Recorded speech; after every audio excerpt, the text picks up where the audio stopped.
Hi guys. स्वागत है आपका फिर से मेरे यूट्यूब चैनल पे। एक्चुअली मेरा सुबह से बहुत मन कर रहा था वीडियो बनाने का, बट मुझे कोई टॉपिक नहीं मिल पा रहा था किस टॉपिक पे वीडियो बनाया जाए। मैंने चैट जीपीटी की भी हेल्प ली, गूगल से भी हेल्प ली, यूट्यूब से भी लिया, और भी एक दो वेबसाइट है वहाँ से भी हेल्प लिया। बट मुझे फिर भी कुछ वैसा इंटरेस्टिंग नहीं मिला कि कोई एक टॉपिक जिस पे हम जिस पे मेरा मन करे कि हाँ आज इस टॉपिक पे वीडियो बनाया जाए। फिर मैंने सोचा कि फिर कभी देखेंगे, अभी तो कुछ इंटरेस्टिंग मिला नहीं। फिर मैं लेट गया था। आई थिंक मेरी थोड़ी तबीयत भी सुबह से ठीक नहीं लग रही थी, अभी भी सर में दर्द है और लग रहा है कि आज फीवर आएगा। लग क्या रहा है, मतलब अभी भी हल्का हल्का लग रहा है फीवर है आज। तो फिर भी जब मेरा मन था सुबह से कि हाँ वीडियो बनाना है आज, तो हुआ यूँ कि जब मैं सो के उठा तो मेरे दोस्त का कॉल आ गया। उसे कुछ काम था और मुझे भी काम था एक छोटा सा। अभी जस्ट जैसे कि पोस्ट ऑफिस में जीडीएस का वैकेंसी निकला हुआ है, तो उसी के लिए मुझे अप्लाई करना था।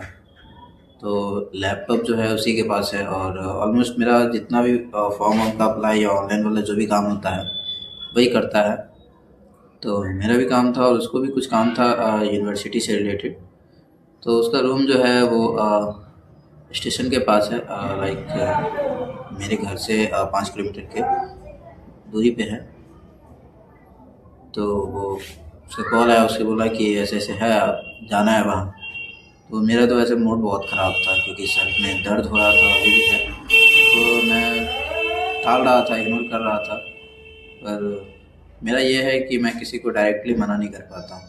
अगर वो 2-3 बार ऐसे बोले कि नहीं जाना है तो फिर जाना ही है। फिर वो आया मेरे घर पे, फिर मैं थोड़ा फ्रेश हो गया और मुझे एक पार्टी से भी मिलना था। तो पहले सोचा कि पहले उससे मिल लेते हैं क्या है, क्योंकि पार्टी आज रॉ मटेरियल देने वाली थी माल बनाने के लिए। आज का नाम उन्होंने बोला था, तो मैंने सोचा पहले उससे मिल लेते हैं क्या सीन है। अभी तक कुछ वैसा अपडेट नहीं मिला कि माल की रॉ मटेरियल से रिलेटेड। तो फिर हम वहाँ गए तो पार्टी से मुलाकात हुई। तो पहले तो मैंने यही बोला कि क्या बात है अभी तक माल नहीं दिया आप। तो उन्होंने बोला कि अभी एक्चुअली माल आया नहीं है, जैसे ही माल आएगा रॉ मटेरियल आ जाएगा हम आपको कॉल कर देंगे, आप आकर ले जाना। फिर वहाँ से हम लोग निकल गए रूम पे जाने के बाद वो कुछ डॉक्यूमेंट उसको चाहिए था जो यूनिवर्सिटी में उसको भेजना था। लाइक उसका खुद का नहीं था, उसके भाई का था। तो वही वो डॉक्यूमेंट ढूंढने लगा। मैं रूम में बैठ के थोड़ा इधर उधर देखने लगा। मैंने एक स्नैप भी लिया, स्नैप अपलोड भी किया और फिर से डॉक्यूमेंट तो नहीं मिला। फिर वो दूसरा कोई और 2-3 रास्ते थे, दूसरा वो रास्ता लाइक जो भी रिलेटिव जान पहचान का है उससे वो कांटेक्ट करने लगा कि कैसे काम हो। फिर उसके बाद वो मेरा भी काम किया, रजिस्ट्रेशन से रिलेटेड फॉर्म अप्लाई किया। फिर वहाँ से हम लोग निकल गए। मेरे को चाय पीना था क्योंकि सर में दर्द था बहुत ज़्यादा।